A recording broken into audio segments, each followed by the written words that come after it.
Om Swastiastu.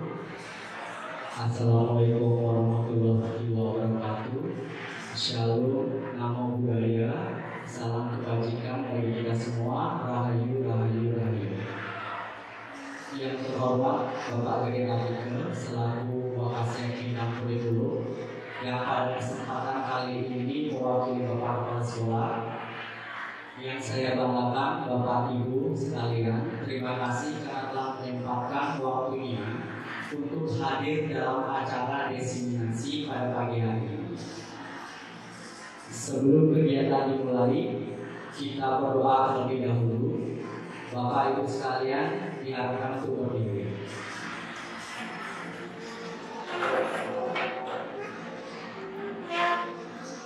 Izinkan saya memandu doa. Berdoa menurut agama dan kepercayaan masing-masing. Berdoa dimulai.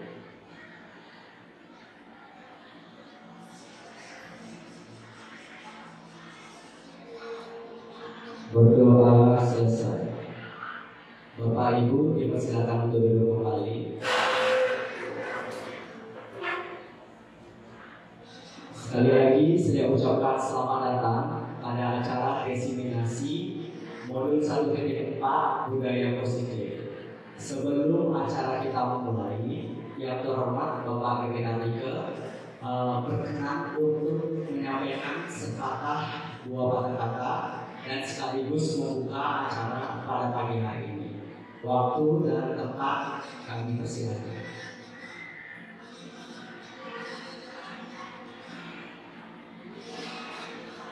Terima kasih Pak Eka. Om Swastiastu. Mudah-mudahan nanti kami bisa berjalan sesuai dengan rencana dan saya mohon teman-teman untuk terus bersama-sama dalam proses diseminasi ini, khususnya pada budaya positif, sehingga nanti proses kelanjutan dari Pak Eka dan Bu Dwi untuk CGP-nya sebulan ini akan bisa menyelesaikan seluruh rangkaian kegiatan sampai nanti menjadi guru program.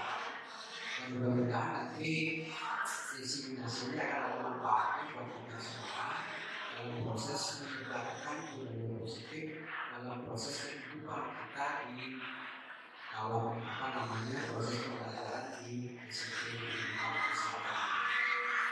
Nah, tentu proses diseminasi ini akan ada manfaatnya kalau nanti seluruh rangkaian kegiatan diseminasi ini kita maknai.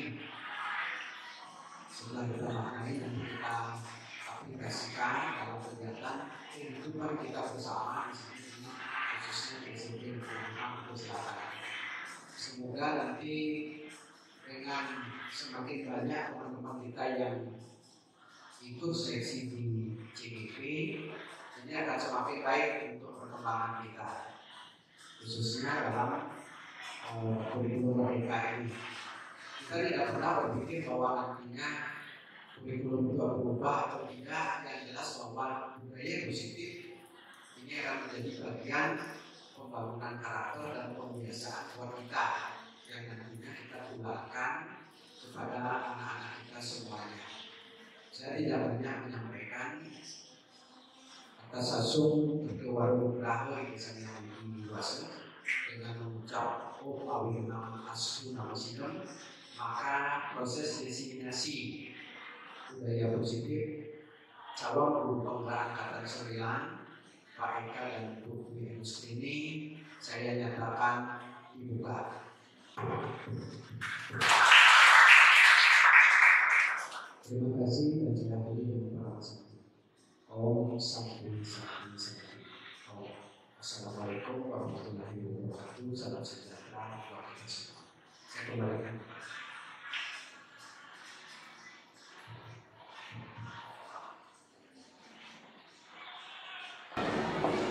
Baik, terima kasih atas sambutannya kepada Bapak Keria Rike. Baik Bapak Ibu sekalian, dengan dibukanya oleh Pak Keria Rike, maka kegiatan diseminasi pada pagi hari ini kita akan mulai. Untuk Pak Gede, dengan tidak mengurangi rasa hormat, jika ada keperluan bisa meninggalkan tempat. Terima kasih.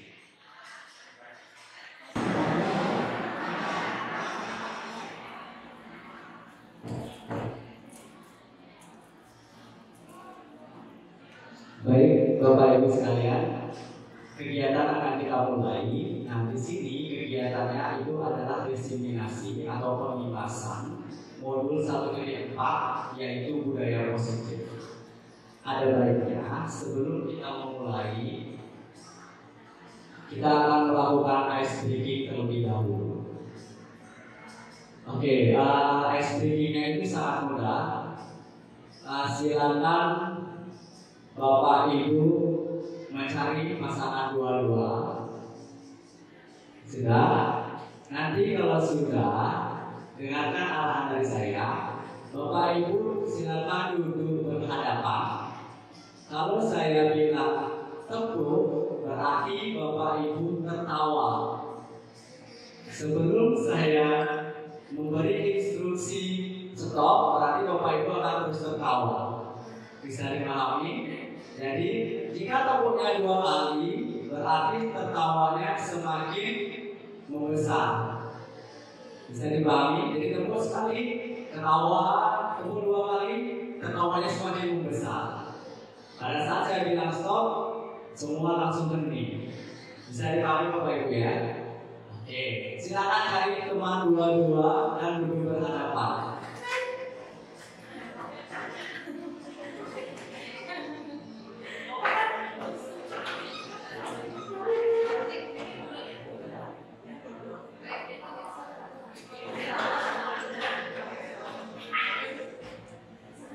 Siap Bapak Ibu? Perhatikan mata temannya ya. Perhatikan mata temannya. Kita mulai ya. Siap? Kita mulai.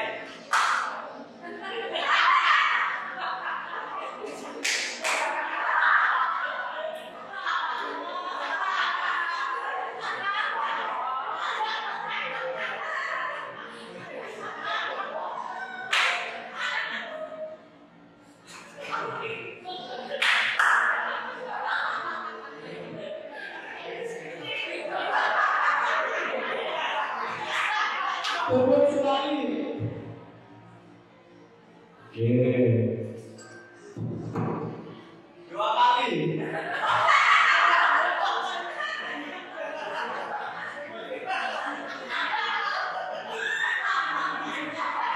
Tepuk sekali. Tepuk 2 kali.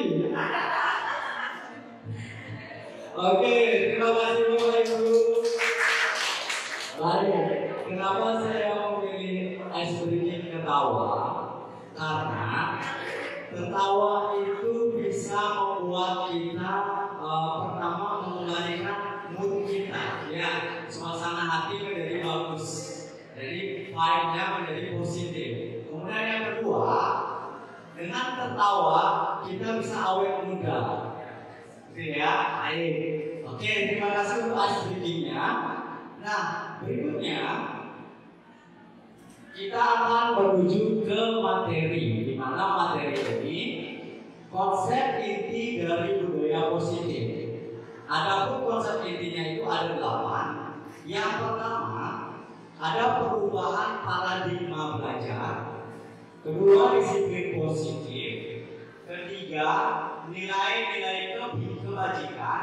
Kemudian yang keempat, kebutuhan dasar manusia. Yang kelima, motivasi perilaku manusia. Yang keenam, ada posisi kontrol guru. Kemudian keyakinan kelas, dan yang terakhir segitiga restitusi. Kita mulai dengan yang pertama, yaitu adalah perubahan paradigma. Mungkin Bapak Ibu guru sudah banyak mengajar dan lama dalam mengajarnya. Nah, di sini kita mengalami perubahan paradigma.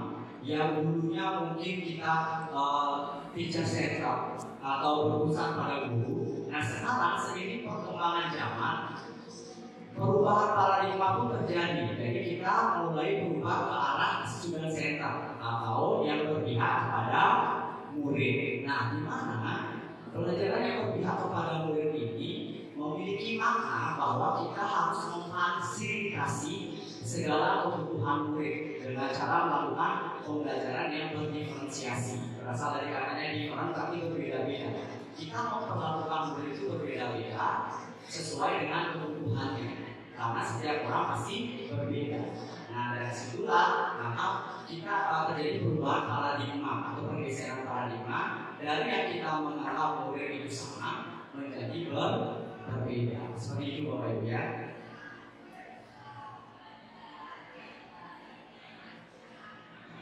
Nah, adapun mengubah paradigma stimulus respon ke pendekatan teori kontrol. Nah, maksudnya di sini stimulus respon itu memiliki makna bagaimana respon Bapak Ibu secara spontanitas terhadap apa yang Bapak Ibu hadapi.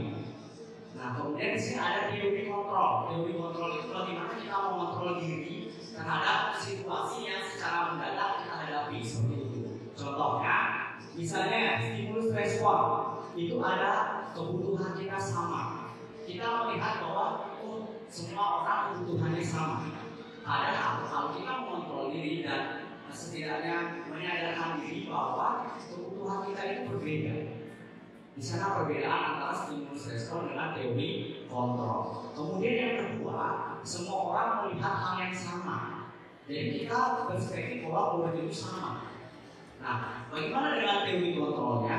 Setelah kita mengontrol diri, nah setiap orang ternyata memiliki sudut pandang yang berbeda terhadap misalnya saja saya memiliki sudut pandang terhadap murid si A dengan misalnya Novi memiliki sudut pandang yang pasti berbeda terhadap murid si A seperti itu. Kemudian selanjutnya kita mencoba mengubah orang agar berpandangan sama dengan kita. Kira-kira bisa nggak Bapak Ibu ya? Misalnya saya ini mengubah pandangannya Bu Emi agar sama dengan saya. Kira-kira bisa tidak? Tentunya tidak ya, karena saya dengan Bu Emi pasti berbeda. Nah, kemudian dengan menggunakan teori kontrol berarti saya dan Bu Emi berusaha memahami pandangan kita terhadap dunia. Jadi di sana kita akan menyamakan frekuensinya seperti itu. Itulah fungsinya teori kontrol. Kemudian selanjutnya perilaku buruk dilihat sebagai suatu kesalahan. Padahal ya Bapak, kesalahan itu kan wajar. Kita sebagai manusia tidak luput dari namanya sebuah kesalahan. Nah, di sini teori kontrolnya menyatakan bahwa semua perilaku memiliki tujuan. Jadi jika murid melakukan kesalahan, dia pasti ada tujuannya di baliknya.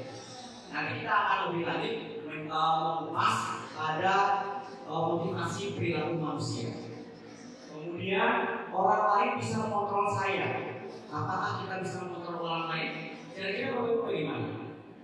Misalnya, saya bisa nggak mengontrol Bu Wijayanti? Kira-kira tidak bisa. Ya, yang bisa itu adalah kita sendiri yang mengontrol diri sendiri.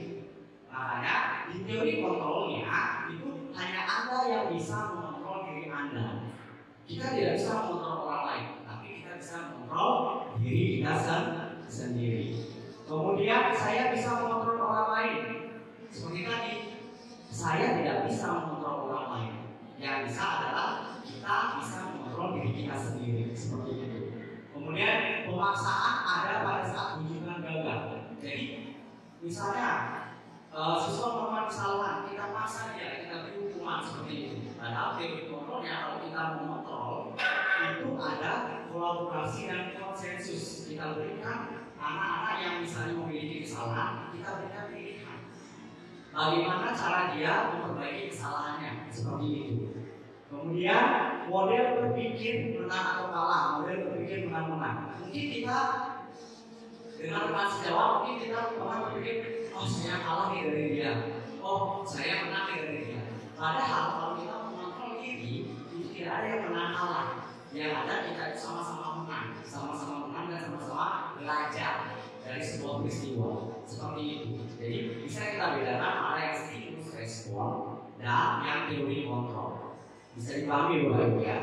Oke. Kemudian kita lanjut. Nah, di sini kita mulai dengan disiplin positif. Kalau kita dari kata disiplin, mungkin Bapak Ibu sudah tidak asing. Disiplin itu berasal dari kata disiplina, yang artinya belajar. Jadi, disiplin mengacu pada disiplin diri yang memiliki tanggung jawab terhadap apa yang dilakukannya berdasarkan nilai-nilai yang diyakininya. Jadi, disiplin itu muncul dari dalam diri. Jadi, kita disiplin itu meyakini sebuah nilai dalam diri kita. Jadi kita disiplin tidak lagi harus paksaan orang lain. Kalau sudah kita menerapkan disiplin positif. Maka dari itu disiplin positif itu adalah sebuah sikap yang mengikuti aturan yang berasal dari diri sendiri berdasarkan nilai-nilai yang kita yakini. Seperti itu yang namanya disiplin positif. Kemudian sebagai pendidik, tujuan kita adalah menciptakan peserta didik yang memiliki disiplin diri sehingga mereka berperilaku mengacu pada nilai-nilai kebajikan universal. Di sini kebajikan universal ini berarti nilai-nilai yang sudah sebagai perjanjian secara skala besar. Misalnya seperti ini. Nah, di sini ada nilai-nilai kebajikan, nilai-nilai yang disepakati bersama. Nah, di mana nilai-nilai ini pas kita tidak lagi melihat dari suku bangsa mana, kemudian dari agama apa, bahasa apa, dan juga latar belakangnya. Jadi nilai-nilai kebajikan itu tidak melihat, oh ini dari ras mana, oh dari suku mana, tidak. Jadi semua dianggap sama. Nah, adapun nilai-nilai kebajikan itu yaitu pertama itu ada seperti yang kita sudah ketahui yaitu profil pelajar Pancasila. Di sini ada beriman dan bertakwa kepada Tuhan yang Maha Esa, berakhlak mulia, berkebinekaan global, gotong royong, mandiri, kreatif, bernalar kritis. Itu yang memang kita sudah tidak asing lagi ya dengan profil pelajar Pancasila. Kemudian yang kedua, ada nilai kebajikan Ibu Primary Years Program atau PYP. Di sana ada nilai toleransi, rasa hormat, integritas, mandiri, menghargai, antusias, empati, keingintahuan, kreativitas, kerjasama, percaya diri, dan terakhir itu ada komitmen. Kemudian yang ketiga itu ada keterampilan hidup. Nah, di sini keterampilan hidup itu sangat berguna karena kita akan terus berkelanjutan untuk hidup. Adapun di sana yaitu dapat dipercaya, kemudian lurus hati, pendengar yang aktif, tidak merendahkan orang lain, memberikan yang terbaik dari diri. Nah, di saat di sini nilai-nilai keterampilan itu sangat penting untuk kita laksanakan, untuk kita implementasikan di dalam hidup kita nanti.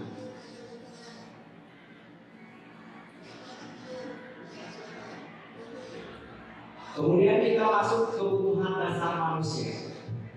Nah, Bapak Ibu kan hidup nih, udah lama hidup, bahkan bertahun-tahun sesuai umur. Kira-kira kebutuhan dasar manusia itu apa ya Bapak Ibu ya?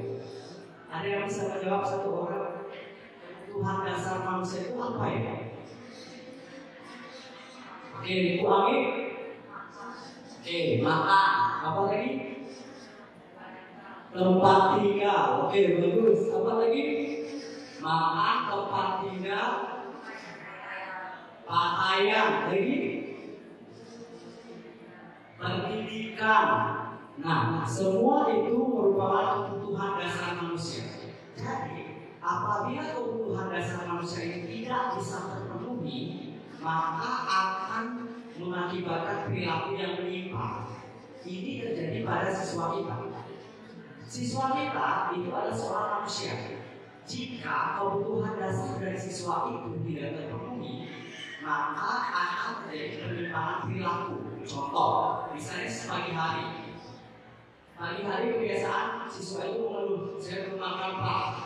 Dia tidak lupa itu. Nah, saya masih ngantuk Pak. Seperti itu. Berarti ada kebutuhan dasar dari siswa yang tidak terpenuhi. Sehingga mungkin pada saat pembelajaran dia melakukan perilaku yang menyimpang. Contohnya mungkin tertidur, kemudian mengganggu temannya karena dia lapar, dia tidak bisa fokus terhadap apa yang kita ajar, jadi dia mengganggu temannya. Nah, di sana kebutuhan dasar manusia ini sangat penting untuk kita penuhi. Nah, apa saja kebutuhan dasar manusia itu? Di sini ada 5 kebutuhan dasar. Yang pertama itu ada bertahan hidup, seperti yang Bapak Ibu tadi katakan, ada makan, pakaian, tempat tinggal, keamanan, kemudian kesehatan. Itu termasuk dalam kategori kebutuhan bertahan hidup. Jadi anak-anak itu di pagi hari pasti dia kalau dia saya belum makan Pak, saya belum ini Pak, berarti kebutuhan yang untuk bertahan hidupnya dia. Jadi kalau ini tidak terpenuhi pada siswa, pasti akan siswa itu akan melakukan perilaku yang menyimpang seperti itu. Kemudian yang kedua, kasih sayang dan rasa diterima. Kita sebagai manusia dalam hal bergaul, dalam hal hidup keluarga di masyarakat, pasti ada rasa ingin diterima di dalam masyarakat, diterima di keluarga kita, dan diterima di lingkungan kita seperti itu. Jadi rasa diterima, kemudian dipedulikan dan berbagi, kerjasama, menjadi bagian dalam kelompok itu merupakan termasuk kategori kebutuhan kasih sayang dan rasa diterima. Seperti itu Bapak Ibu ya. Ada yang merasakan hal yang sama dalam misalnya dalam pertemanan, dalam persahabatan, pasti kita memiliki rasa ingin diterima oleh orang lain. Nah, jika ingin diterima oleh orang lain, maka kita harus bisa menghargai orang lain juga. Seperti itu. Kemudian lanjut, ada kesenangan. Siapa di sini Bapak Ibu yang tidak mau senang? Ada yang mau sedih? Tidak ya, pasti semuanya mau senang ya. Nah, kesenangan, contoh kesenangan. Coba menurutnya Bu Novi.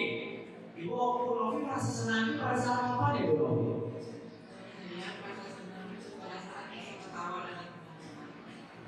Sangat sederhana tapi mendalam ya Bu Novi. Tahan dulu Bu Novi.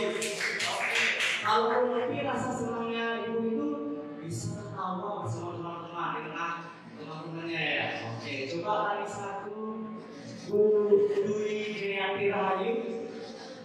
Pada saat apa Bu Dwi merasakan kesenangan? Menurut saya senangnya pada saat banyak sebenarnya hal yang bisa kita perasaan senang, terutama pada saat kita bersyukur.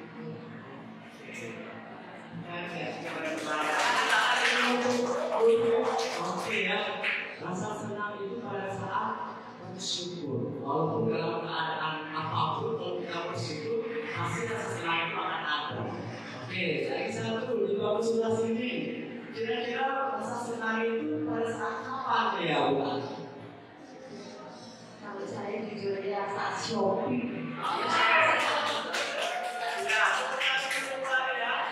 pada saat shopping. Jadi shopping itu bisa memberi segala yang diinginkan yang berbeda, jadi merasa sangat senang. Nah, di sini saja Bu Novi, Bu Jayati sama Bu Ati itu memiliki kriteria kesenangan yang berbeda-beda. Ya, begitu juga Bapak Ibu yang lain masih memiliki kriteria yang berbeda-beda. Nah, makanya di sini kesenangan itu termasuk bermain, humor, kemudian antusiasme, ketawa, seperti itu.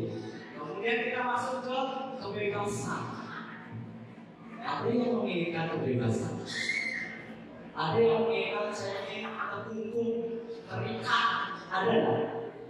Pasti setiap orang menginginkan kebebasan, ya kan? Nah, kebebasan ini misalnya mandiri, memiliki pilihan, mencoba hal baru, mampu mengendalikan arah dirinya. Jadi kebebasan itu seperti saya contohnya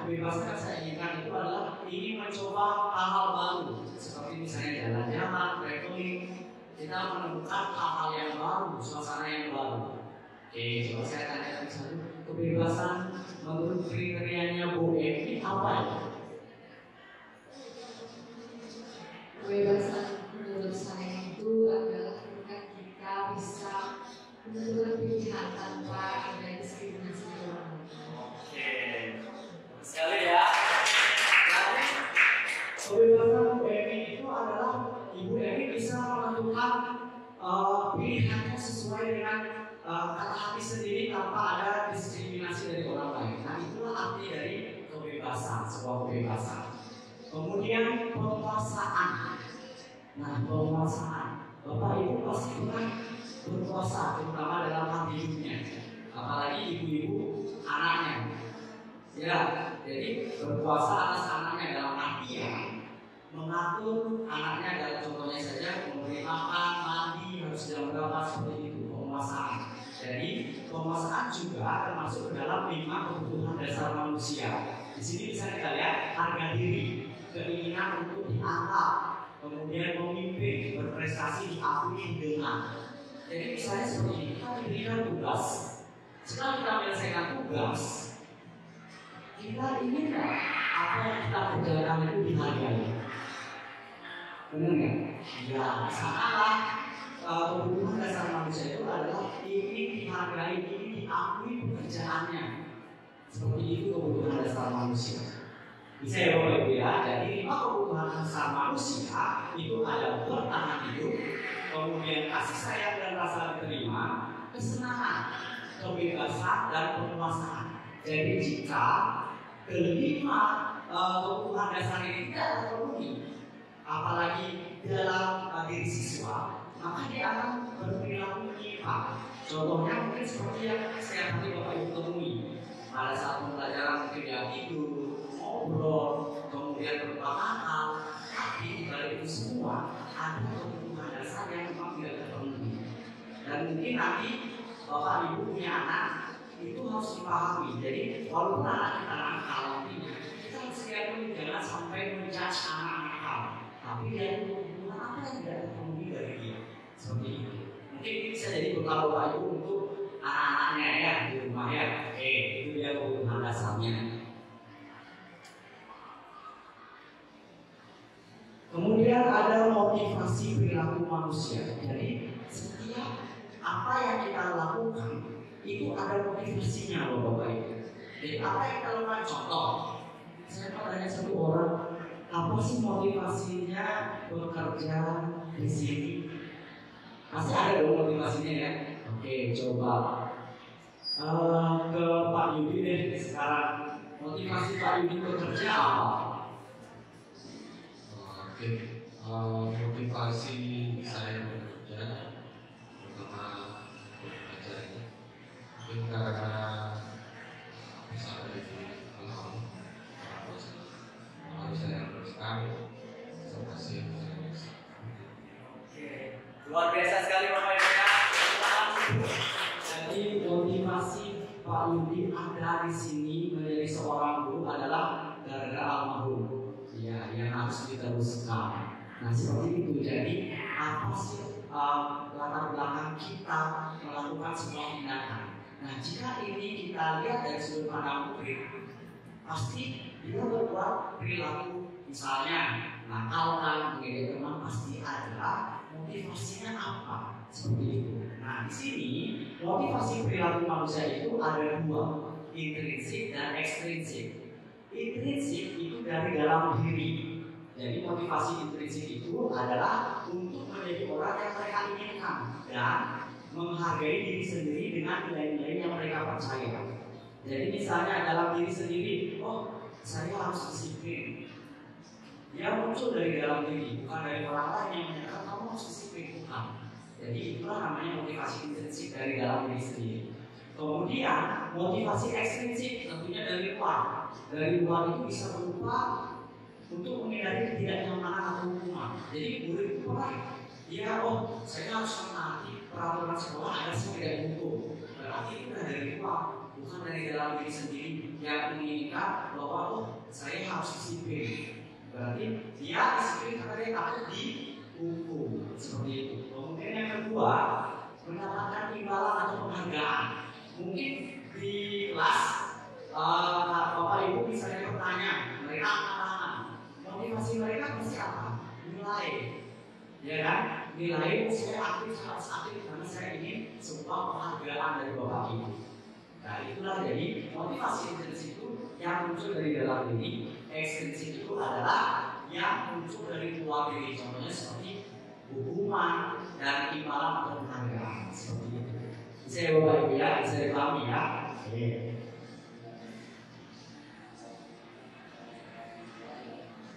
Nah sekarang karena tadi kita berbicara tentang hukuman, nah kita akan berbicara tentang perbedaan hukuman dan konsekuensi. Mungkin Bapak Ibu sudah tidak asing dengan hukuman dan konsekuensi. Tapi tahukah Bapak Ibu apa perbedaan yang sangat jelas antara hukuman dan konsekuensi? Kira-kira apa ya perbedaannya? Jika kita memberikan anak hukuman dan kita memberikan anak itu konsekuensi, kira-kira mana yang lebih menyakiti mereka? Hukuman ya Bapak Ibu ya. Atau hukuman yang lebih menyakiti mereka? Coba saya tanya satu orang. Bu Dwi, silakan. Kenapa ya? Kalau menurut saya, hukuman itu apa yang akan kita berikan itu pada anak tersebut. Jadi kalau memang suatu apa ya, bukan kegiatan tapi lebih ke perbuatan yang harus dilakukan anak tersebut, contohnya dihukum membersihkan ruang toilet gitu ya, itu hukuman karena mereka harus melakukan itu. Tetapi kalau konsekuensinya, apabila ada buat salah, dia akan mendapat apa ya, semacam apa namanya, ya semacam akibat. Jadi harus ada hal yang harus terjadi. Jadi akibatnya, jadi dia mendapatkan hukuman, tapi bukan dari kita. Sama juga sebenarnya yang kesepakatan juga bisa. Jadi konsekuensinya kalau memang contohnya kalau anak itu malas belajar, konsekuensinya ya dia nanti tidak akan mengetahui materi apa yang didapatkan di kelas gitu. Tapi kalau hukuman ya itu harus dengan perbuatan yang untuk dia sendiri. Mudah-mudahan dapat dipahami itu bagaimana saya. Baik, terima kasih Bu Dwi. Tangan dulu Bu Dwi ya. Ya, jadi yang memang paling menyakiti siswa itu adalah hukuman. Pernah tidak terlintas di diri Bapak Ibu pada saat memberikan anak hukuman? Pernah nggak Bapak Ibu merasa khawatir dalam artian gimana ya anak itu mentalnya nanti? Gimana ya anak itu, apakah dia akan tetap sekolah nantinya? Karena saya pernah merasakan seperti itu, memberikan hukuman. Keesokan harinya saya khawatir apakah setelah diberi hukuman anak itu apakah tetap sehat, ataupun dari segi fisik ataupun mentalnya. Takutnya kan lebih parah adalah mentalnya. Dia tidak berani lagi ke sekolah dan lain sebagainya seperti itu. Jadi yang memang lebih menyakiti adalah hukuman. Kalau konsekuensi seperti yang dulu bilang tadi, ada sebab dan akibat yang harus anak-anak tanggung. Contohnya, misalnya dalam pelajaran matematika. Misalnya matematika, saya melihat si A, dia mengganggu temannya. Kira-kira konsekuensi yang tepat di dalam pelajaran matematika saya berikan misalnya 4 perkalian, apakah itu konsekuensi atau hukuman? Hukuman atau konsekuensi? Menghafal atau perkalian dalam matematika? Ya, konsekuensi. Kok bisa konsekuensi? Matematika berkaitan dengan perkalian. Jadi konsekuensi itu adalah kita memberikan anak pilihan yang memang ada kaitannya dengan apa yang mereka lakukan. Contoh lagi hal yang lebih sederhana, mereka menumpahkan minuman. Konsekuensinya, iya, dan sekali lagi hilang. Berarti dengan spontanitasnya, berarti jika dia menjatuhkan air, berarti mereka harus menolak. Itu konsekuensi. Dan konsekuensi ini tidak menyakiti anak, melainkan mereka jadi tanggung jawab. Oh ya, saya seperti ini harus seperti ini. Seperti itu ya Bapak Ibu ya. Oke. Nah sekarang kita lihat hukuman, benar sekali sesuatu yang menyakitkan harus terjadi. Jadi hukuman itu pasti menyakiti anak didik kita. Kemudian kalau konsekuensi itu sesuatu yang harus terjadi. Seperti tadi, mereka yang harus bisa peralihan dalam matematika. Kemudian kalau mencatatkan akhir, ya mereka harus melakukannya. Seperti itu. Kemudian membuat anak sakit, ya tentu saja, ya baik fisik maupun hati mereka untuk jangka waktu lama. Jadi mereka akan teringat. Seperti saya dulu waktu SMP, saya teringat karena saya salah memakai sepatu, sepatu saya disita oleh BK, seharian saya tidak memakai sepatu. Jadi saya masih teringat di sana. Ternyata hukuman itu dalam jangka waktu panjang. Itu SMP sampai di sini saya masih ingat. Jadi kan memorinya dalam jangka waktu panjang seperti itu. Nah, kalau misalnya konsekuensi membuat anak merasa tidak nyaman, tapi dalam jangka waktu pendek, tapi mereka tahu tanggung jawab seperti itu. Kemudian anak membenci kedisiplinan. Nah, ada pepatah aturan untuk dilakukan. Ya, semakin kita berikan mereka hukuman, anak-anak akan semakin seperti didikan, tapi mereka lepas. Jadi mereka akan melawan lagi disiplin. Seperti itu hukuman akibatnya. Kemudian konsekuensi. Nah, anak akan menghargai disiplin. Jadi dari dalam diri mereka akan menghargai disiplin. Dia tidak akan masa tidak mau seperti ini, tidak seperti itu. Nah, kemudian paksaan, benar tidak? Kalau kita memberikan hukuman, kita memaksa dia. Tapi kalau kita memberikan konsekuensi, stimulus atau tambahan mereka. Seperti itu ya. Mendorong anak menyakiti diri sendiri, itu hukuman. Mendorong anak agar mudah menyesuaikan diri. Itu yang terjadi kalau kita memberikan konsekuensi. Kemudian jika hukuman berarti konsep diri yang buruk, kalau konsekuensi itu konsep diri yang baik. Jadi anak akan merasa saya bisa bertanggung jawab atas apa yang saya lakukan. Tapi kalau hukuman dia akan cenderung saya akan berulang lagi, Jadi semakin kita tempat, anak-anak akan semakin dia untuk melanggar seperti itu. Kemudian anak belajar untuk menyembunyikan kesalahan. Pernah nggak Bapak Ibu di rumah kalau misalnya anaknya nakal, kita hanya menghukum, anak-anak akan takut ngomong ke kita. Misalnya tadi di sekolah dia nakal, dia akan takut, dia kan tidak mau mengutarakannya ke kita seperti itu. Kemudian anak belajar untuk mematuhi peraturan. Jadi kalau kita memberikan konsekuensi ke anak, jadi anak akan tahu saya harus mematuhi peraturan seperti itu. Kemudian yang terakhir, marah, rasa bersalah, dipermalukan, merasa tidak dihargai. Sangat benar ya, kayak tadi Bu Dwi menyatakan kalau misalnya memberikan hukuman membersihkan WC, dia akan tidak merasa dihargai. Dia akan merasa marah. Dia akan merasa, kok saya diginikan, seperti tidak dihargai, harus membersihkan WC seperti itu. Kalau konsekuensi, dia dibuat tidak nyaman, diasingkan, tapi hanya untuk sementara. Contohnya kayak perkalian tadi, dia diasingkan karena dia harus menghafal perkalian, tapi hanya untuk sementara. Karena itu ada kaitannya dengan mata pelajaran. Seperti itu ya Bapak Ibu ya. Oke, di sini ada perbedaan hukuman dan konsekuensi. Nah, sekarang kita akan mendiskusikan mana-mana yang termasuk konsekuensi dan hukuman. Oke, sebentar saya bagikan.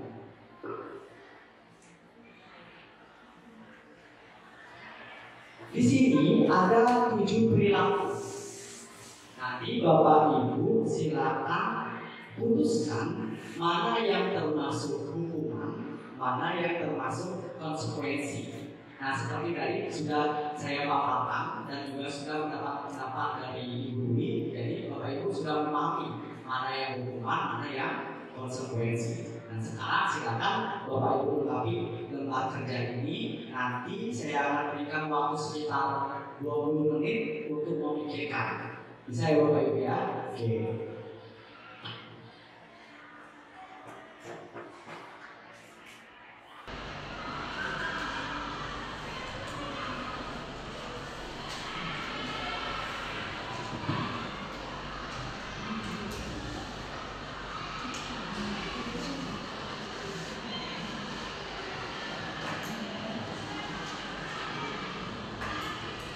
Silakan dikerjakan, dipikirkan dengan baik yang mana yang termasuk hukuman ataupun konsekuensi.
Baik Bapak Ibu, sudah selesai?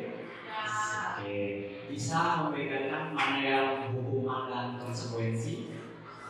Bisa ya, baik. Kita mulai yang pertama.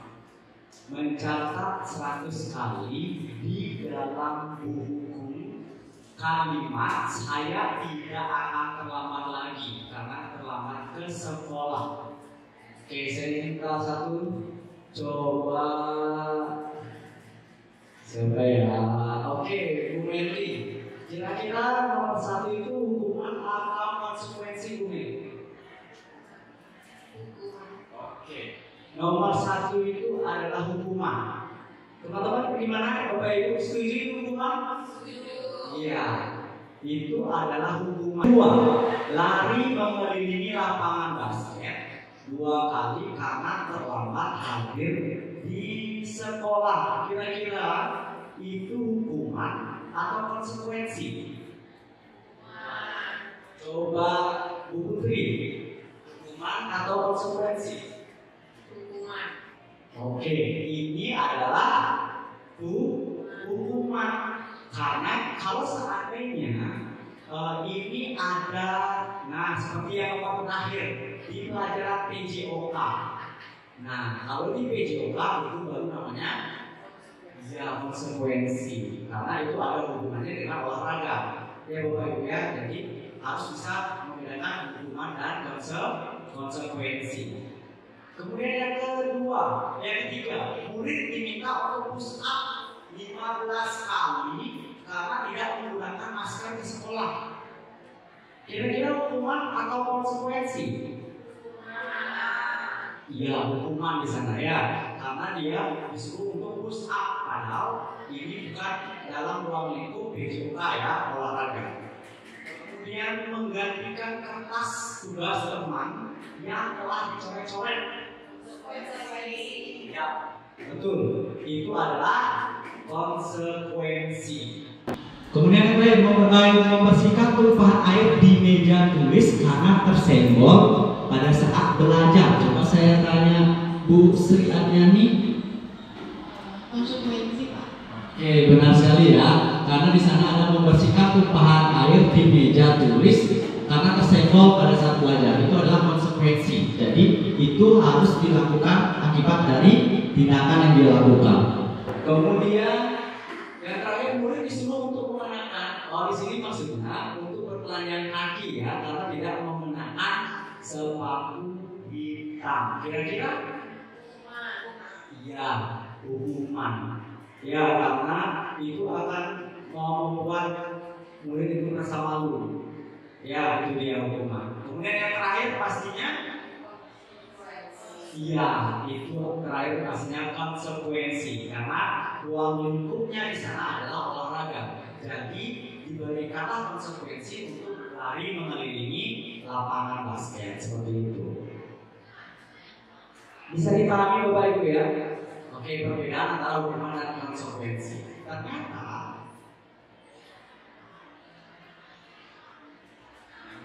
ini jawabannya. Nah, di balik hukuman, konsekuensi, ternyata ada yang lebih bagus lagi Bapak Ibu, yaitu adalah restitusi. Kalau konsekuensi, kita tak seperti tadi hasil diskusi kita, konsekuensi itu adalah hukuman sebab akibat. Jadi apa siswa itu harus menanggung akibat dari perbuatannya. Nah, restitusi di sini lebih bagus dari konsekuensi. Karena restitusi itu kita memberikan murid itu sebuah pilihan untuk memperbaiki kesalahannya mau seperti apa. Nah di sini makanya muncul kalau hukuman itu tidak berencana atau tiba-tiba.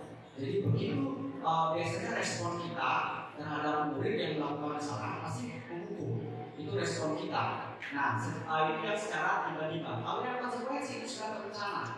Jadi kita bisa memikirkan terlebih dahulu apa yang harus murid ini lakukan untuk memperbaiki kesalahannya. Itu dari kita.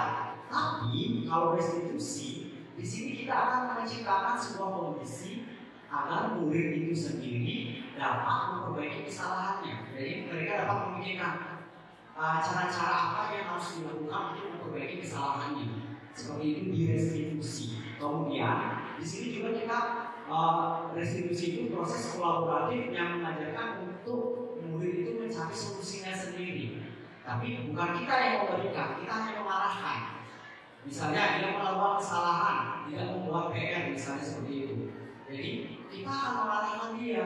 Pertama tentunya kita akan menyadarkan dia terlebih dahulu. Kemudian kita akan arahkan untuk dia mencari solusi atas permasalahannya. Seperti itu ya Bapak Ibu ya.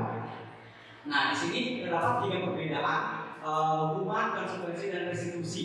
Itu sangat jelas sekali. Kalau hukuman itu bersifat satu arah, kita kemudian itu hukuman. Kalau misalnya konsekuensi, nah di sini guru yang selalu memonitor, dalam artinya guru itu sebagai pemantau.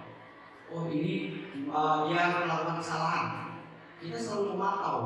Jadi oh ini kesalahan, bagaimana setelah dia melakukan kesalahan, apakah mengulangi tidak? Seperti itu. Nanti akan timbul kata-kata lagi, kamu mengulanginya lagi, seperti itu. Ya kalau restitusi kita akan bersama murid duduk bersama mencari kesepakatan atau mengarahkan murid untuk mencari solusi atas permasalahannya, seperti itu.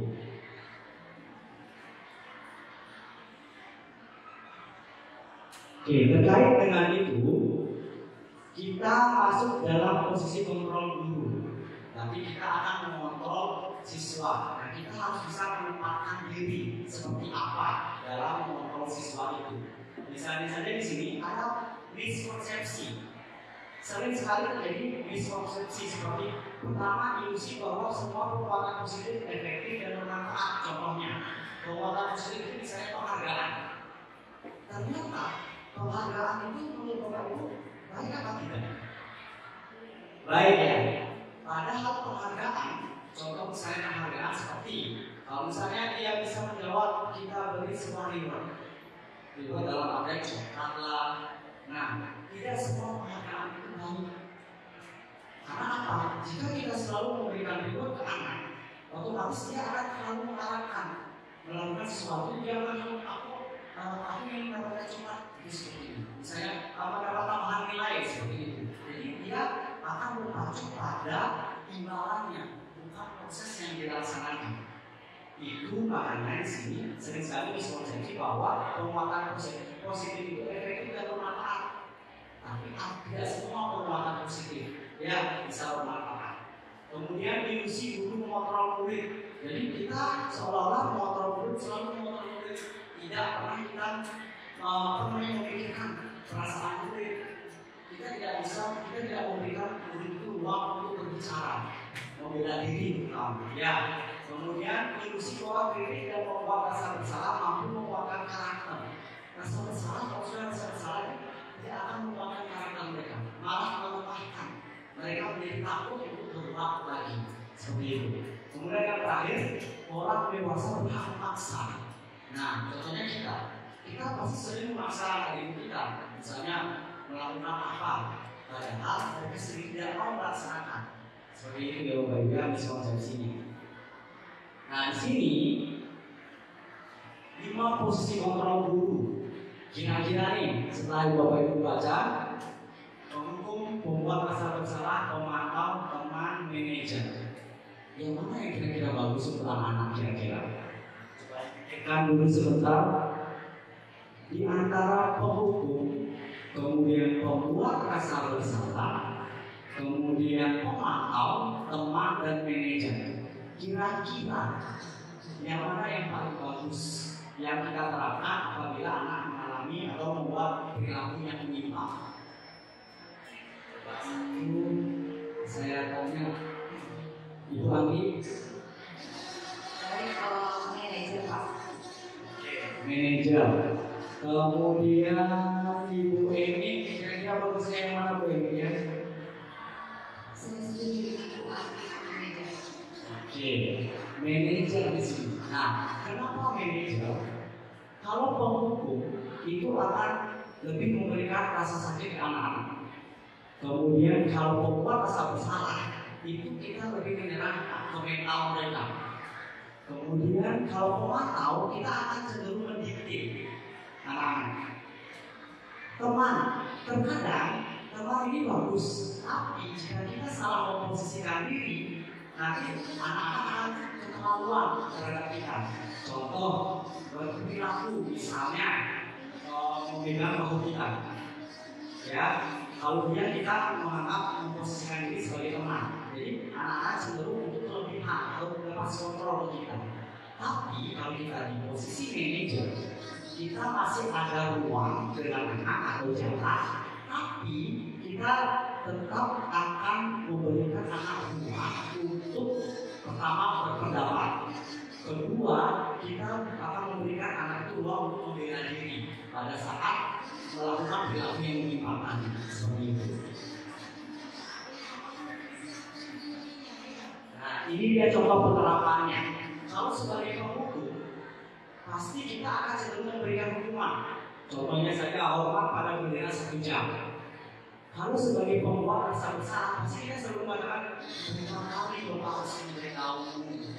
Selalu saja mengulang, selalu saja mengulang kesalahan yang sama.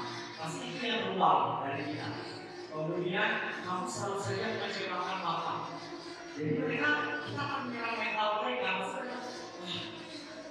Saya takut ini berbuat lagi, bukan karena ada motivasi dari dalam diri, tapi ketakutan yang muncul seperti itu.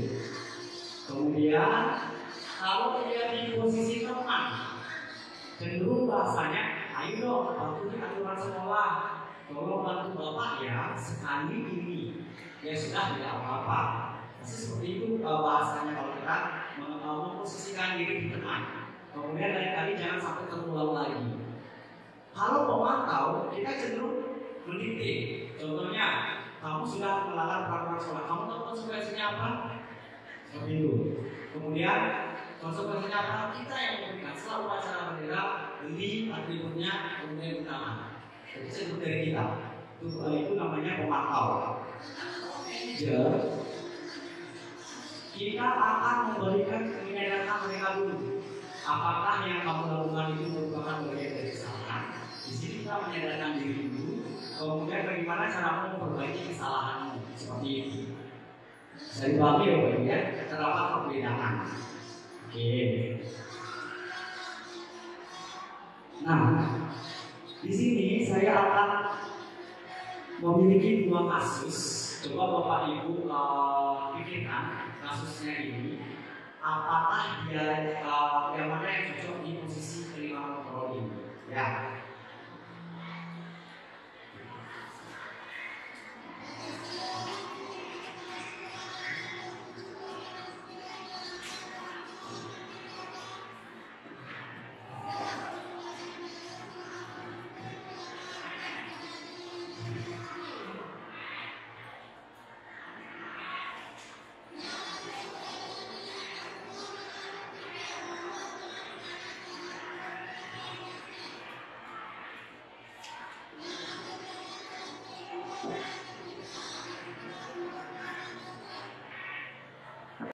Untuk kasus-kasus yang saya print outkan, yang saya bagi, tentukan itu posisi apa yang memang terjadi di kasus itu. Saya berikan waktu 5 menit untuk berpikir.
Kalau sudah selesai dibaca, bisa dituliskan di bawahnya posisi apa yang kira-kira pas untuk kasus itu.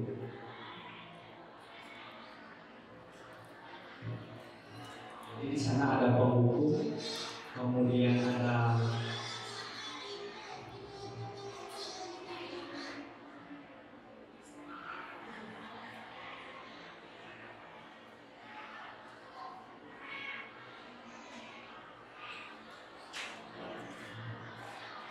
penghukum, merasa bersalah, kemudian pemantau dan manajer.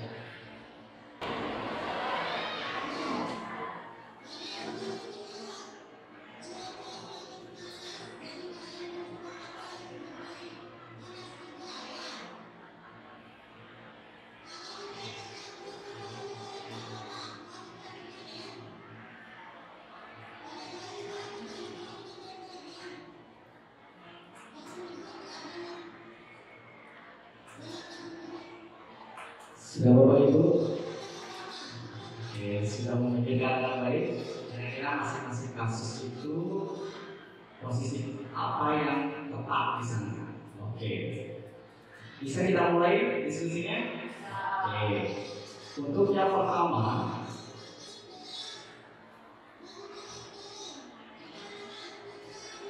kasus pertama itu tentang Sabrina. Sabrina ini terpapar, kemudian sepatunya dia berwarna hitam. Ya, Pak Lukman menyuruhnya untuk melepas sepatunya. Siapa yang mendapat kasus pertama? 1, 2, 3, 4. Kasus pertama, oke.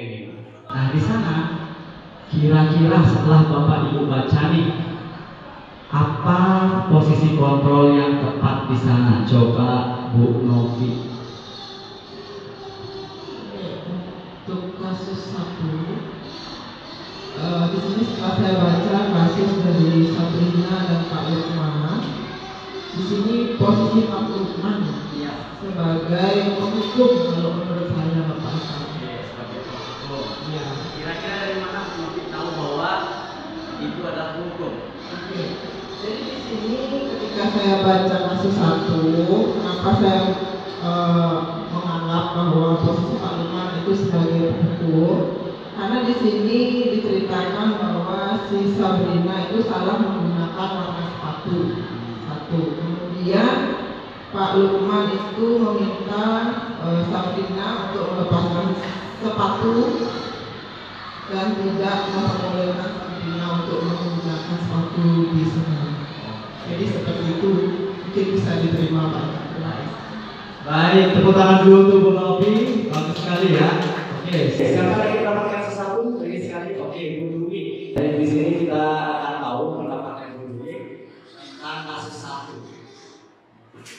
Dari kasus 1 saya juga memiliki jawaban yang sama dengan Bu Novi ya. Jadi posisi Pak Lukman di sini sebagai penghukum. Jadi yang seperti tadi juga Pak Eka tanyakan, indikatornya itu karena kalau menghukum kan tipenya apa yang memberikan tindakan yang langsung ke anaknya. Jadi di sini juga Sabrina akibatnya hal yang dia rasakan ya seharian, dia tidak berani berkeliling sekolah karena malu dan lebih banyak berdiam diri di kelas karena sepatunya disita oleh Pak Lukman. Itu menurut saya. Terima kasih Bu Dwi. Tepuk tangan untuk Bu Dwi. Silakan Bu Dwi. Benar ya teman-teman ya. Jadi kasus yang 1 ini adalah dia penghukum karena dia memberikan hukuman sehingga Sabrina itu malu untuk berkeliling berjalan ya karena sepatunya disita. Kemudian kasus 2. Oke, siapa yang dapat kasus 2? Oke, coba ya ke Bu Adi. Bu Adi bisa ke depan.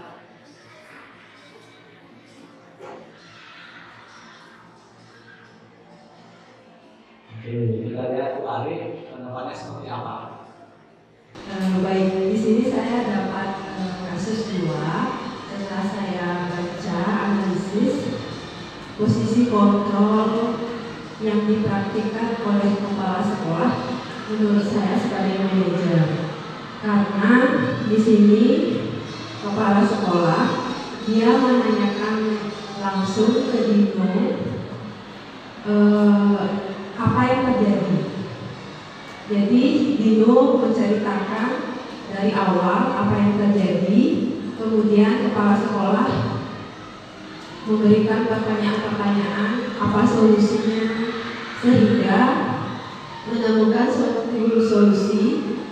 Si Dino harus menjahit baju Anton sebagai konsekuensinya. Baik, terima kasih Bu Ari. Silakan dulu tepuk tangan dulu.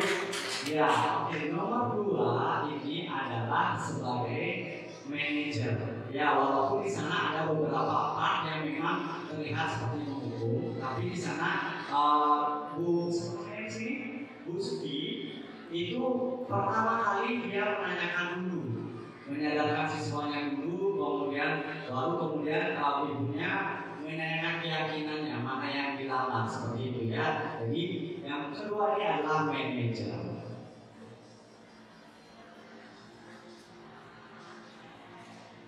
Oke, kita lanjut menuju ke keyakinan kelas. Mungkin Bapak Ibu sudah mengetahui ya, sudah pernah membuat juga. Nah, di sini keyakinan kelas itu bersifat abstrak, berupa pernyataan universal, dibuat dalam pernyataan positif.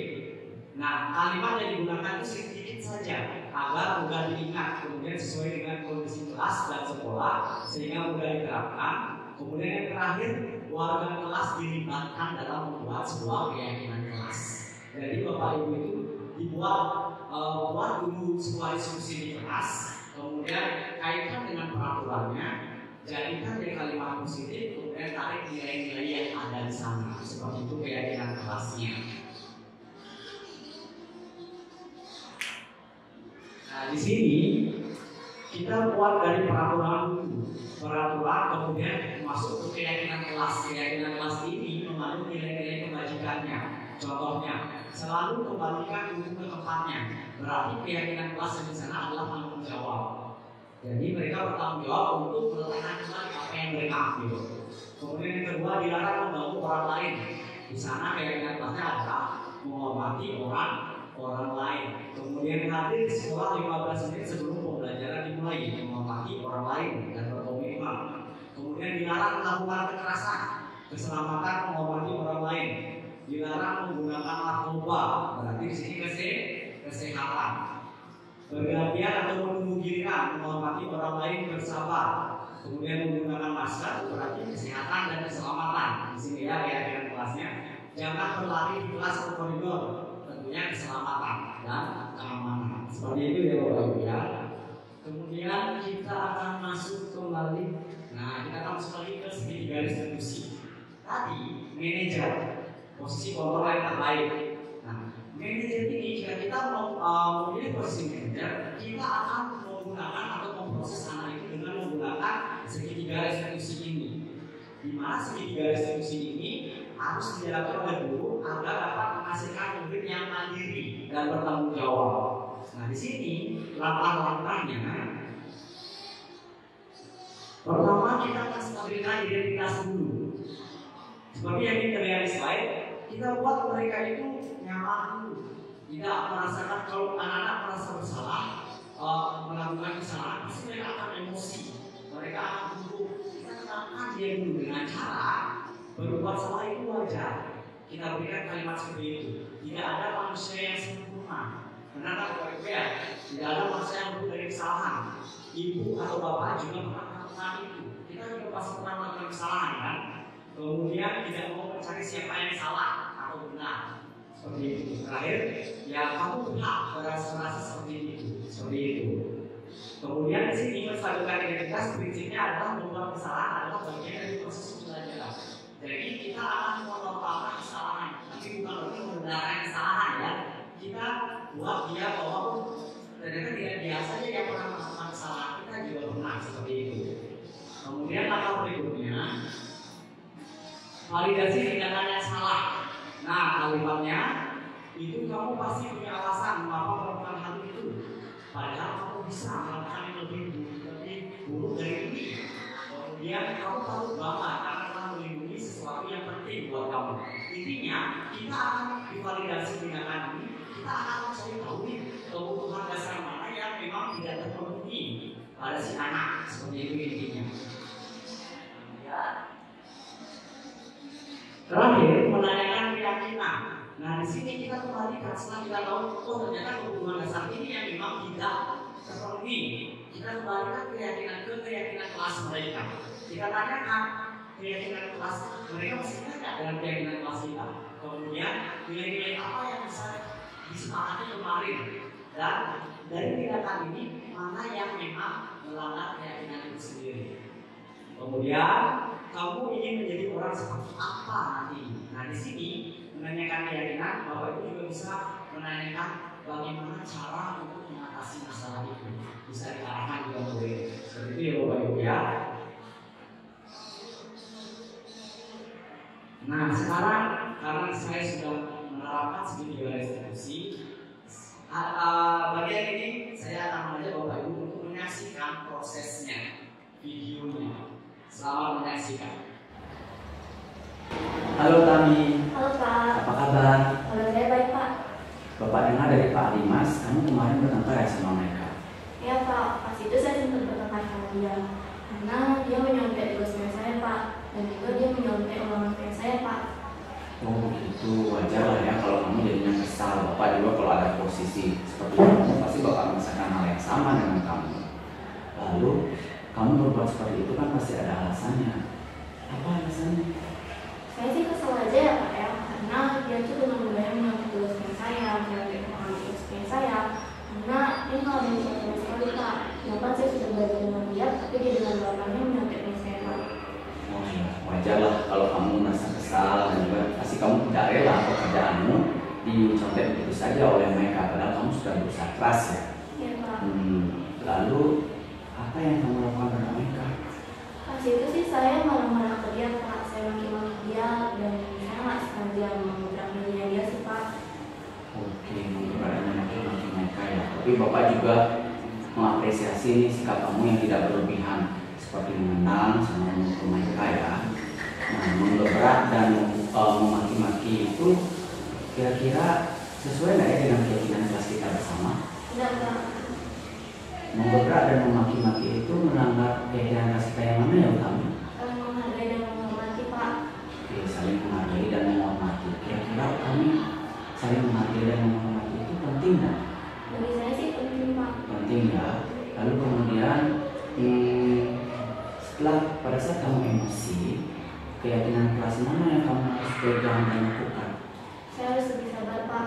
Bersabar ya. Oke. Berarti kamu harus lebih bersabar pada saat kamu emosi ya dan kesal. Nah sekarang apa nih yang kamu lakukan untuk memperbaiki masalah ini? Sepertinya saya harus lebih sabar Pak dalam mengendalikan emosi saya, dan jika ada teman yang mengingat, saya akan menasihatinya terlebih dahulu.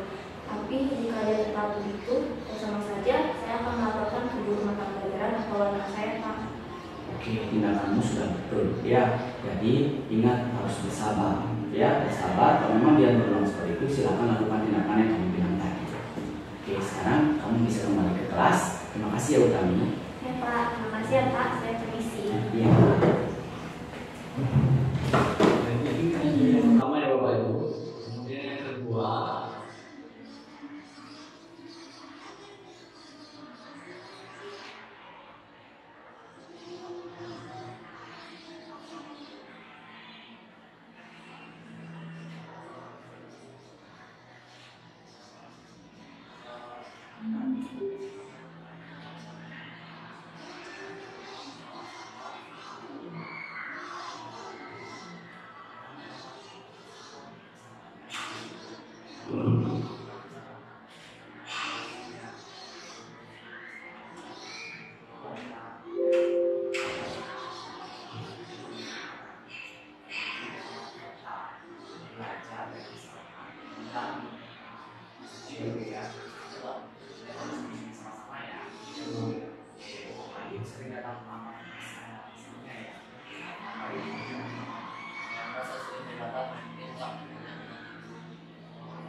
sekalian.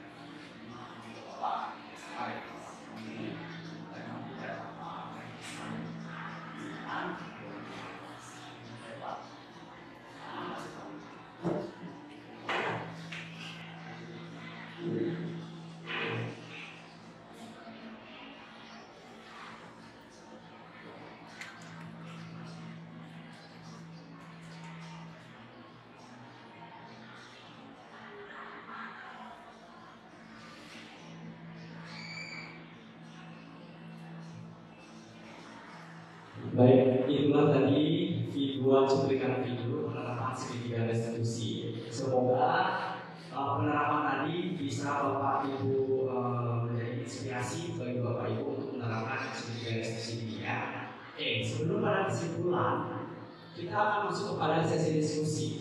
Saya akan memberikan 3 orang penanya. Setelah itu baru akan saya jawab satu persatu. Kita mulai. Kira-kira ada yang bertanya ya Bapak Ibu dari awal sampai akhir? Kita mulai dengan Bu Novi dulu.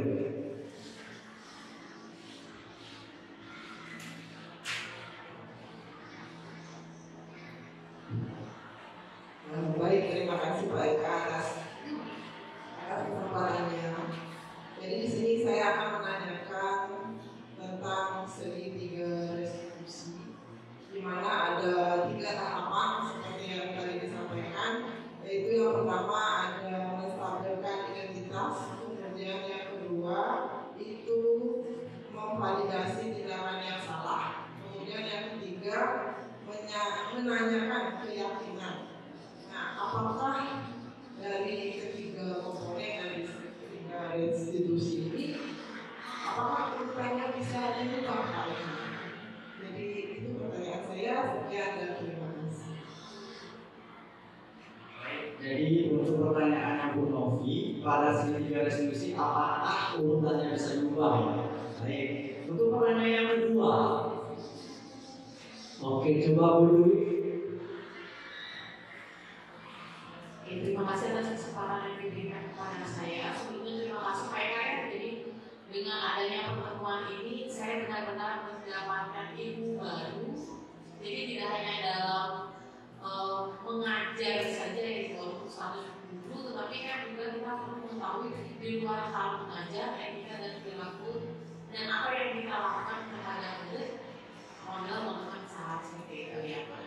Nah, dari apa yang Pak Eka sampaikan tadi saya dengar itu ada manajer sebagai posisi kontrol terbaik. Saya juga sebenarnya sependapat dengan itu. Tapi pada nyatanya, kalau tidak dengan membutuh itu rasanya kayak seperti ada yang kurang gitu ya Pak ya. Jadi saya pun merasa kurangnya ada efek jerah. Kurangnya ada efek jerah bagi siswa gitu. Jadi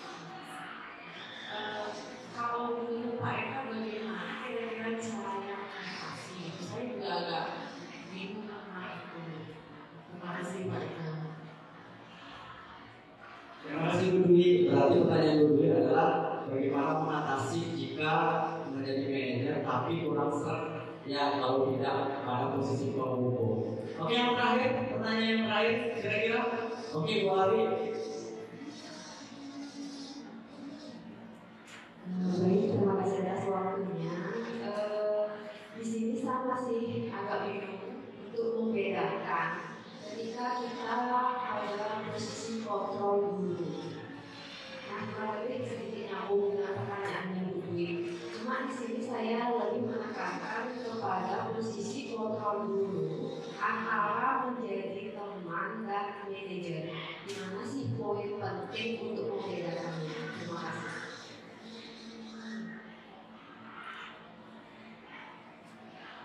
Baik, untuk pertanyaannya Bu Ari itu adalah bagaimana membedakan antara teman dan manajer ya Bapak ya. Baik, cukup 3 saja ya teman-teman ya. Yang pertama terkait tentang pertanyaannya Bu Novi itu adalah apakah penerapan segitiga restitusi itu urutannya bisa dirubah. Untuk penerapannya menurut saya itu tidak bisa dirubah. Karena apa? pada saat siswa melakukan kesalahan, otomatis dia akan emosional.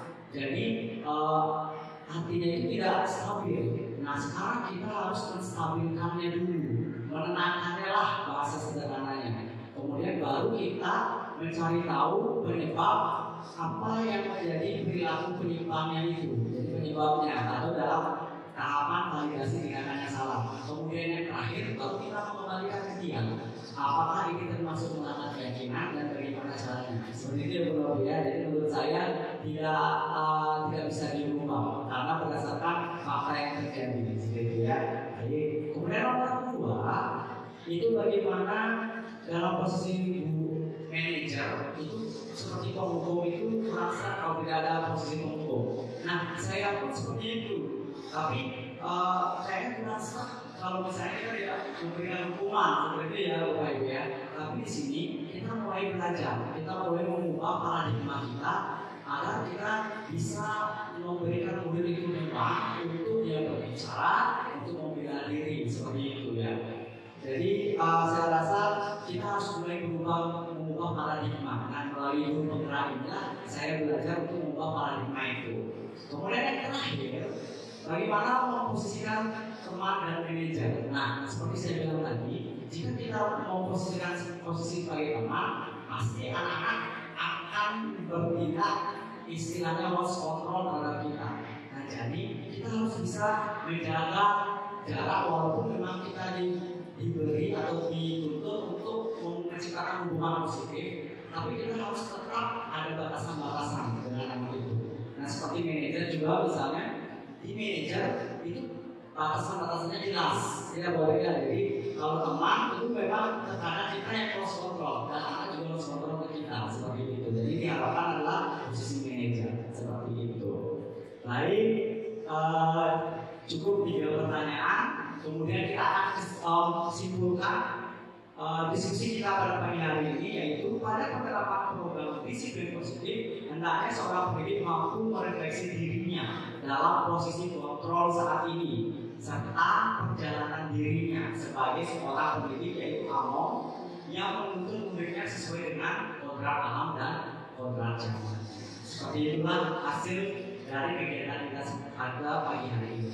Baik, terakhir penutup, saya ucapkan terima kasih banyak atas partisipasi Bapak Ibu yang sangat luar biasa berperan aktif dalam kegiatan diseminasi pada pagi hari ini. Untuk mengakhiri, karena di awal kita buka dengan doa, maka di akhir kita tutup dengan doa. Bapak Ibu silakan untuk berdiri. Berdoa menurut agama dan keyakinan masing-masing, berdoa dimulai. Berdoa selesai. Silakan duduk kembali Bapak Ibu. Baik, sekian acara disiplin pada pagi hari ini. Terima kasih banyak. Jika ada saya salah kata dalam mengatakan acara ini, saya mohon maaf. Akhir kata saya tutup dengan doa santi. Om santi santi santi. Wassalamualaikum warahmatullahi wabarakatuh. Shalom, namo buddhaya. Salam kebajikan untuk kita semua. Rahayu, rahayu, rahayu. Terima kasih. Om Swastiastu. Perkenalkan, saya Nimade Dwi Jayanti Rahayu selaku rekan sejawat dari Bapak Iputu Eka Irawan. Setelah saya mengikuti diseminasi yang diselenggarakan oleh Bapak Eka, banyak sekali manfaat yang saya dapatkan, terutama membedakan antara hukuman, konsekuensi, dan restitusi. Kalau zaman dulu mungkin kita mengenal dengan yang namanya hukuman ya. Jadi begitu anak berbuat kesalahan, kita langsung menghukum, langsung menjudge. Tetapi sekarang dikembangkan lagi menjadi memberikan konsekuensi.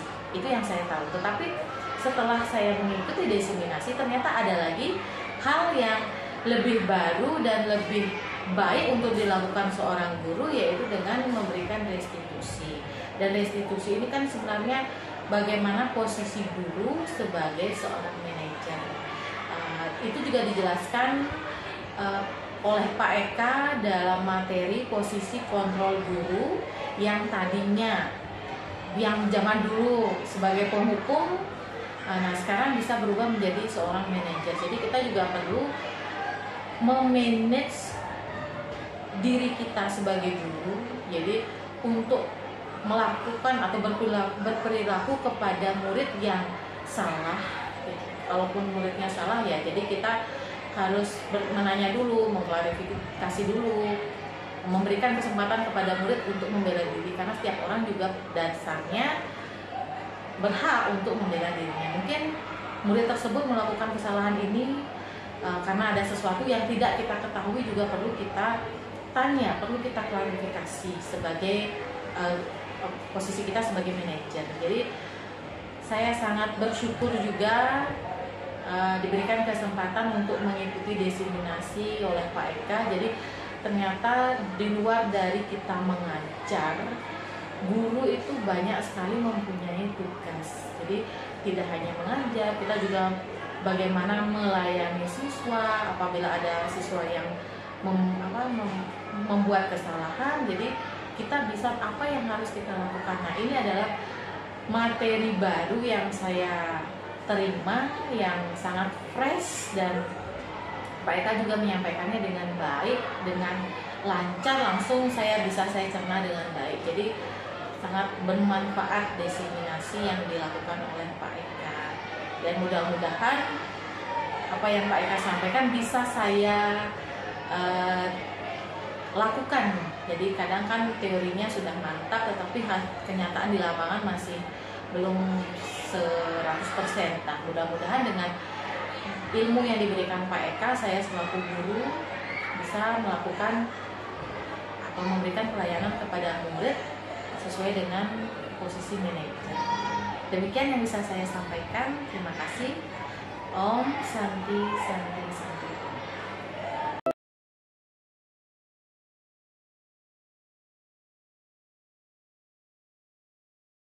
Baik anak-anak, selamat siang. Hari ini kita akan membuat sebuah keyakinan kelas. Ya, kalau kalian kan sudah membuat kesepakatan kelas. Nah, perbedaan kesepakatan kelas dan keyakinan kelas. Kalau kesepakatan kelas itu berisi tentang aturan kelas. Nah, kalau keyakinan kelas artinya kita akan mengambil nilai-nilai apa saja yang kalian sepakati, dalam artian nilai-nilai positif. Contohnya misalnya seperti ini. Misalnya dalam peraturan itu dilarang menggunakan HP pada saat jam pelajaran. Itu kan aturan. Kita akan mengubahnya menjadi kalimat positif. Berarti kalau misalnya kita ubah jadi kalimat positif, gimana jadinya? Bijak dalam menggunakan HP atau handphone. Nah, sekarang bijak menggunakan HP atau handphone itu ada nilai keyakinannya. Kira-kira kalau bijak dalam menggunakan HP atau handphone itu apa keyakinannya? Nilai-nilai yang bisa kalian tarik bijak dalam menggunakan handphone. Berarti nilainya adalah kebijaksanaan. Jadi kalian dituntut untuk tahu pada saat kapan menggunakan handphone, pada saat kapan tidak menggunakan handphone. Bisa dipahami ya? Jadi langkah pertama kita akan membuat atau mengaitkan aturan-aturan yang kalian inginkan untuk kalian laksanakan di kelas. Kemudian yang kedua, kita akan mengubah aturan atau kalimat yang ada di aturan jadi kalimat positif, seperti yang Bapak jelaskan tadi. Kemudian yang ketiga, kita akan menarik nilai-nilai keyakinan dari kalimat positif yang kalian sepakati. Dah ya. Sekarang untuk lebih jelasnya atau lebih lanjutnya, kita akan membuat keyakinan kelas. Bapak akan bagikan nih. Ini apa namanya? Bintang. Sticky note. Ya betul, bintang atau hati. Di sticky note ini silakan kalian buat aturan yang menurut kalian saya mau seperti ini di kelas. Paham ya? Setelah kalian selesai menulis, baru kalian tempelkan di depan. Paham ya aturan-aturan yang kalian ingin terapkan di kelas? Misalnya dilarang ribut. Kan banyak tuh. Dilarang apa lagi? Tidur di kelas. Di kelas. Dilarang tidur di kelas gitu misalnya. Oke, seperti itu ya anak-anak ya. Bisa? Bisa. Kenapa?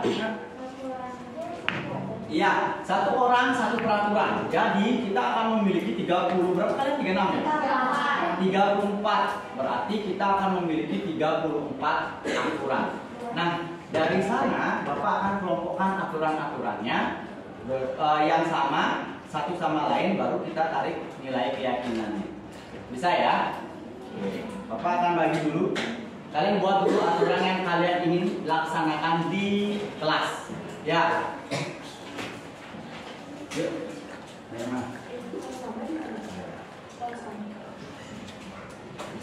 Pak, Ya. kalau sama gimana? Kalau sama nggak apa-apa. Asal itu keluar dari diri kalian. Ya, jangan terlihat teman. Ya. Pak, boleh satu. Boleh, tapi itu buatnya terpisah ya.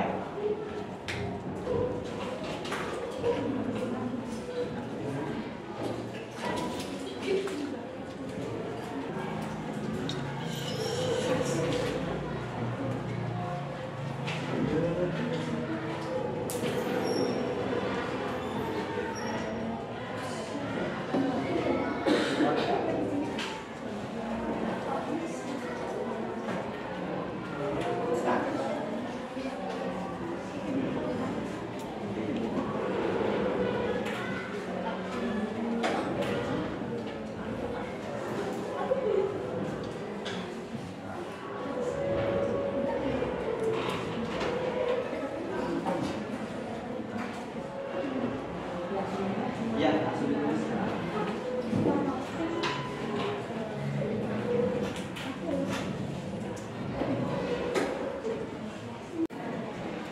Dan anak sudah selesai? Sudah. Baik, sekarang silakan kalian tempelkan apa yang sudah kalian buat itu di depan ya. Yuk, kita mulai ditempelkan. Ya, semua. Boleh yang satu-satu, boleh dari depan, boleh. Bergiliran, yuk, dari depan. Dari depan. Ya, tapi ya, ditempelnya ya. Ya, agak dikit-dikit. Oke, yuk, lanjut.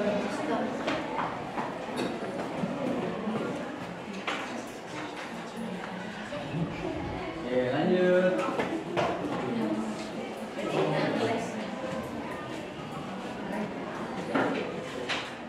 Yuk.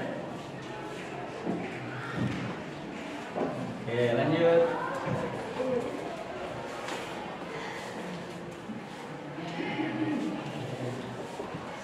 Lanjut.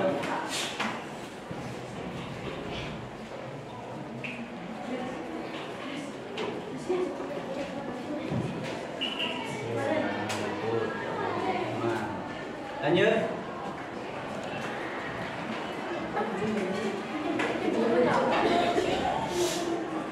Orang bermain di kelas gajah masuk. Oke. Bapak di satu di sini ya. Lanjut. Sekarang ribut. Di mana aja Bang? Nanti Bapak tolong. Nah. Oke, lanjut.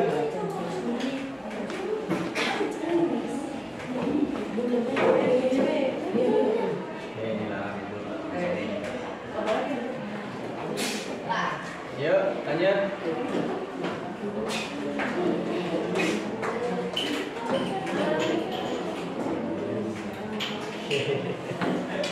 Yuk, lanjut.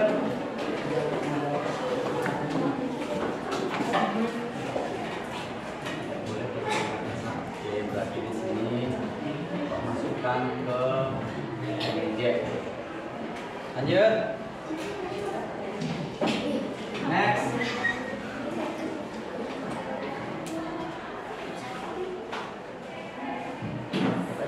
Tidak boleh pergi ke UKS. Apa ini? Bila tidak sakit. Oke, berarti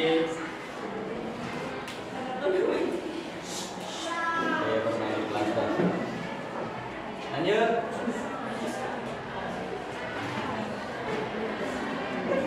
Boleh, coba aja.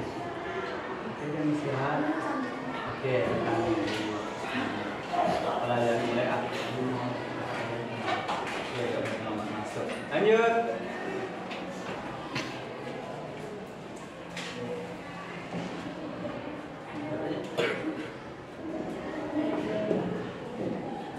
Lanjut.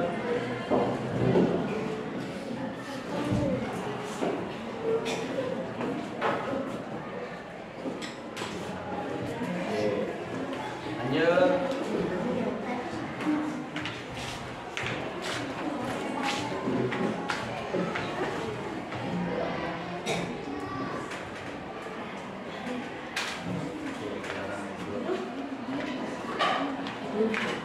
Lanjut.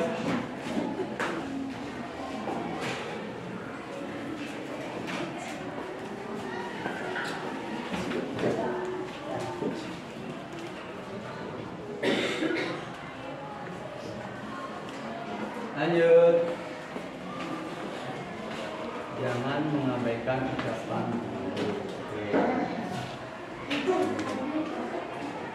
Dilarang makan ya. Oke, dimana tadi Bapak? Lanjut.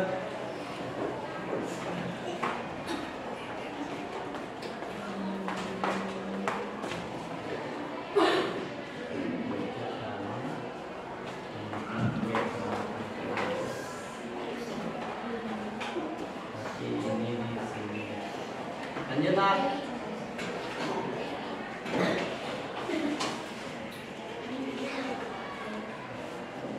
Siapa lagi? Yuk, Chris.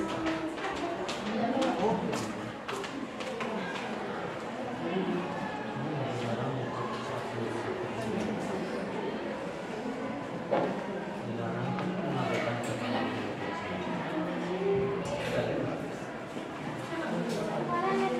Mengerjakan PR dari guru.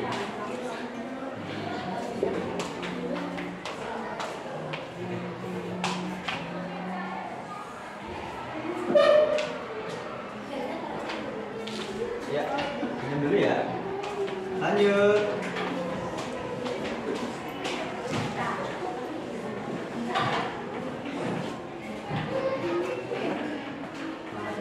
Dilarang dia mengatai nama orang tua, betul media ya, jatuh.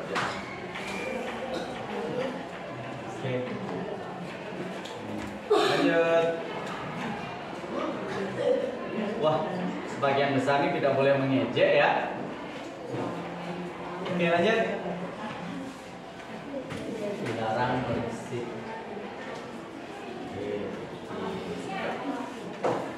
Lanjut.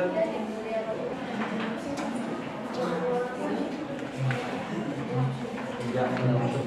Oke. Semua tidak mau berteman ya. Lanjut.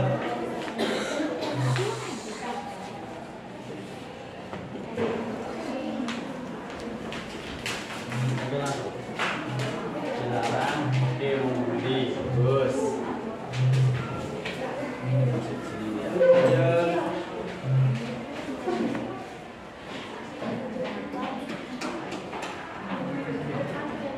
Siapa yang belum?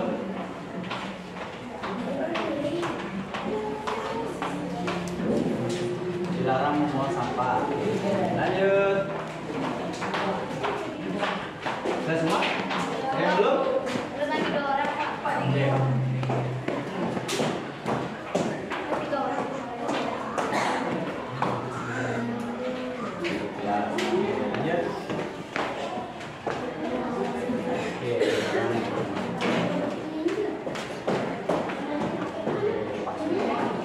Hah? Iya, Bapak. Dilarang main.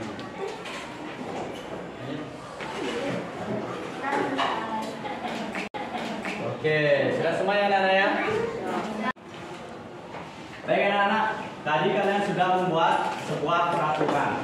Ya, di mana peraturan yang kalian tempelkan di depan itu sebagian besar adalah tidak boleh mengejek teman, kemudian dilarang ribut saat jam pelajaran, dilarang membuli teman. Tetapi di sini keyakinan yang kalian ingin terapkan dalam kelas itu adalah keyakinan apa kira-kira ya?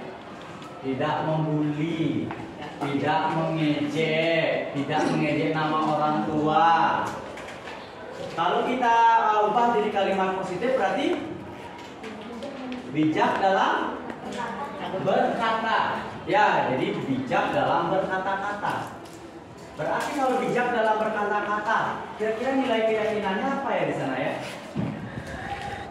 Kan saya tidak boleh mengejek nih. Berarti kalian harus saling menghargai, saling menghormati.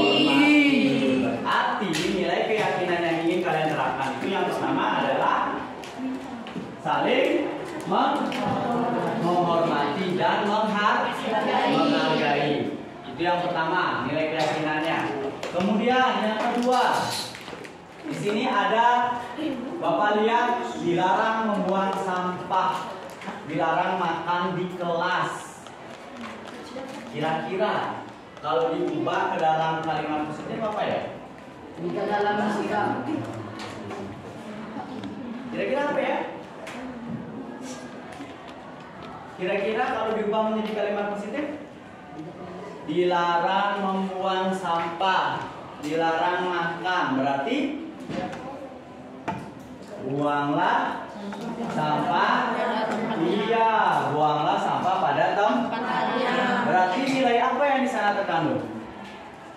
Buanglah sampah pada tempatnya. Berarti nilai apa? Nilai kebersihan. Nilai kebersihan.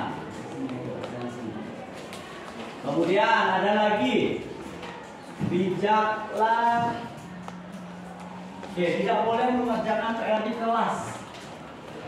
Ada yang mengerjakan PR di kelas? Ada ya. Kalau diubah ke dalam kalimat positif, buatlah tugas di rumah. Oke, boleh. Ada lagi? Kerjakan PR di rumah. Lagi? Kalau misal Bapak ambil, selesaikanlah tanggung jawab dengan tepat atau baik, boleh. Berarti itu nilai apa di sana? Selesaikanlah tanggung jawabmu dengan baik. Berarti nilai apa di sana? Tanggung jawab di sana ya, punya nilai tanggung jawab. Tanggung jawab. Kemudian baru ada berapa nilai ya? Saling menghargai, menghormati. 3 ya. Tanggung jawab. Apa lagi? Nilai kebersihan. Oke. Kemudian Bapak lihat di sini lagi.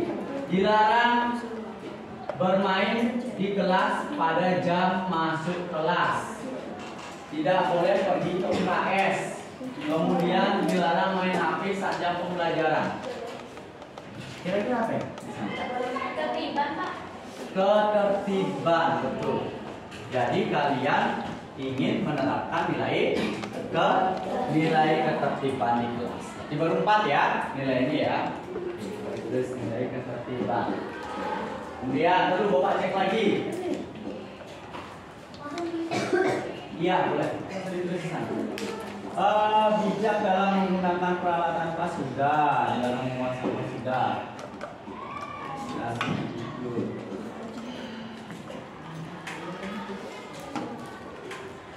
Bijak dalam menggunakan energi listrik. Nilai apa di sana? Hemat, tidak boleh boros ya. Jadi nilai yang berikutnya adalah hemat. Tulis ya Bapak ya. Jadi ada berapa sudah nilainya? 5. Oke, 5. Bisa ya. Jadi kalian ingin menerapkan pertama nilai apa? Kebersihan, saling menghormati, dan menghargai, tanggung jawab, ketertiban, kebersihan. 5 ya. Oke.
S.S. Putri dari kelas 76. Setelah saya membuat keyakinan kelas bersama Pak Eka, saya menjadi sadar bahwa keyakinan kelas itu merupakan suatu yang penting untuk membentuk karakter kita menjadi lebih baik, di mana saya merasa lebih bertanggung jawab, kreatif, dan bijaksana dalam mengambil keputusan. Dan itu dia, sekian, terima kasih. Halo semuanya, perkenalkan nama saya Egusti Putu Agung Majana Putra. Saya dari kelas 76. Dan setelah saya membuat keyakinan kelas bersama Pak Eka, saya menjadi sadar bahwa itu penting untuk saya karena bisa membuat saya bijaksana, disiplin, dan bertanggung jawab. Sekian dari saya, terima kasih.